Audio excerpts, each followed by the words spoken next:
Norman Osborn, well, the two MCU Norman Osborn, and this is so cool. So do like, subscribe if you want to see more content, and hit the bell notification to let you know the new video. So yes, two Norman Osborns in the MCU. Well, one is the obviously variant from Tobey Maguire's Spider-Man, and then you have the new one, which I did art a video on the other day. But now we have this from Nick. So he says, I heard through the grapevine there are two Norman Osborns in Spider-Man No Way Home. One is a variant that is similar to the Sam Raimi's, but slightly different design. The other one has been in the MCU behind the scenes. They have two different looks through the film, and he says that Willem Dafoe still plays both variations, just FYI. So like the leak said ages ago, Willem Dafoe will actually play both Norman Osborns, the Tobey Maguire one and the MCU version, which is a great choice because he's absolutely amazing. And we obviously know that both, well, these three are going to be the top three villains of the Sinister Six, but obviously the Green Goblin, as it says, is going to be the top dollar guy. He's going to be the top dog of the whole thing. He's going to be the one that's going to be pulling the strings, convincing Peter to get the cube so that he can release them, which is why he fights Doctor Strange. But the only thing that it says from Nick is that they're going to be different versions. So the Goblin suit is not going to be the same, and the mask is not going to be hardened. They might have something completely different, altogether completely different. So he says this. I also didn't know he did a previous video on it, but yeah, from what I heard, the credible sources, there's a big arc between these two Osborns. None of them have the armored mask from Sam Raimi's Spider-Man, and will be two different ones but distinctive. So that's goodbye to the classical mask, which everyone still loves. You can't say you can't.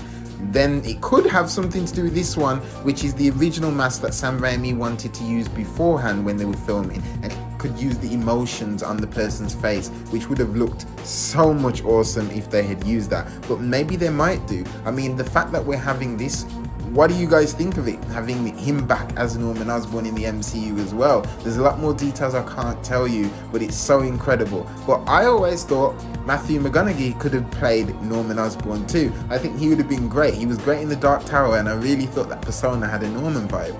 But Michael Shannon was someone I always thought could have played a really cool Norman Osborn too. I don't know if many people would be behind that. I just think that he played a really good Zod. So I thought, him as an MCU Norman Osborn, that could work out. But just the fact of this happening, and it seems like with a lot of things that are going on with Peter, is that Peter's not going to be the one that causes him to become Osborn. It is in fact the Green Goblin himself, the variant from Tobey's world, which is going to go and find Norman from the MCU, and it's going to turn him into the Green Goblin that we know of.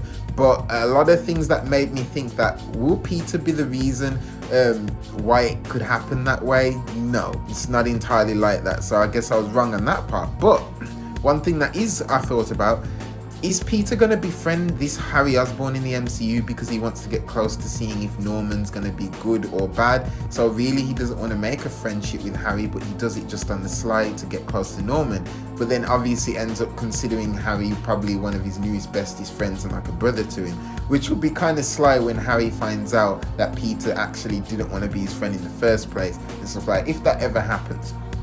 One thing the information does say is that Peter will be looking into this Norman Osborn and see that he is a good guy, charitable donations, and he backs the Avengers. So to see that this is a completely different thing now, and Norman isn't actually evil like the other one, I think that's a really cool concept that they're going to work with, and cannot wait to see how that's going to turn out.